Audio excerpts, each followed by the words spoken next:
Instagram has finally added the option to pin your own comments on your posts. Want to learn how? I'm Jessica, and in this video, I'll show you how to pin comments on your Instagram posts. Now let's get started.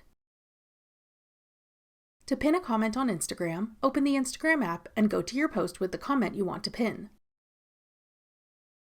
Tap the speech bubble icon to open the comment section.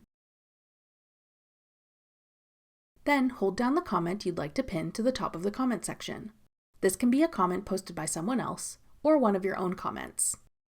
In the pop-up menu, select Pin. To confirm, tap Pin Comment. You can pin up to 2 comments per post, and the person who wrote the comment will be notified that you've pinned their comment. That's all it takes to pin comments on Instagram. Want to rearrange your posts on your Instagram profile? Check out this tutorial next. Click the video on your screen now to watch. Thanks for watching. If you found this video helpful, we'd love it if you'd hit the like button below and subscribe to our channel. We put out great new tech tutorials like this one every day.